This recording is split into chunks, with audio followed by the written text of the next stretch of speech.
Depuis le 10 février dernier, la vie des 3 personnes percutées par la voiture de Pierre Palmade a été bouleversée à tout jamais.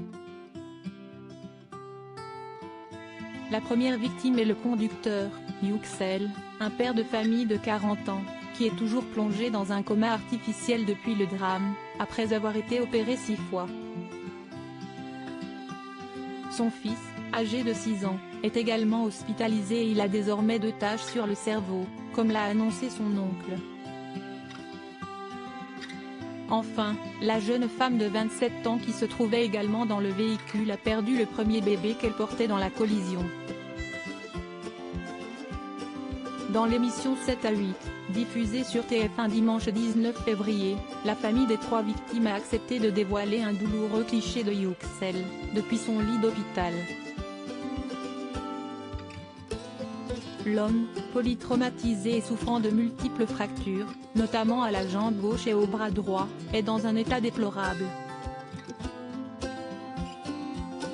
L'un de ses frères a révélé que lorsqu'il a été opéré, après l'accident, il avait des trous dans l'aorte, en précisant que ses organes s'étaient déplacés. Il avait les 2 jambes et les 2 bras cassés. Son corps entier était cassé, a-t-il expliqué, en estimant que sa survie relève du miracle. De son côté, Pierre Palmade, qui conduisait sous l'emprise de cocaïne au moment du drame, a été filmé par notre confrère Thomas Cuny, journaliste pour le groupe France Télévisions, à sa sortie du tribunal de grande instance de Melun, le 18 février.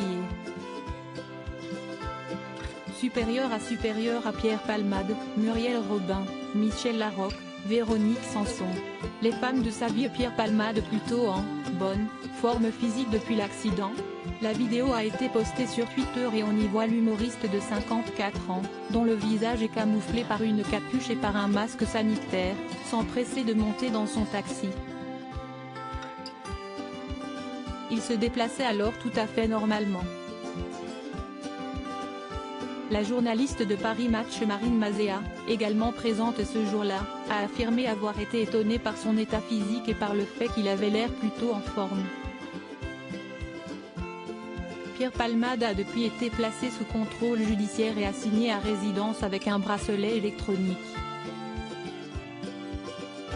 Un véritable cadeau pour la famille des victimes, qui ne comprend pas qu'il ne soit pas emprisonné. Article écrit avec la collaboration de 6 médias Crédit Photo, agence.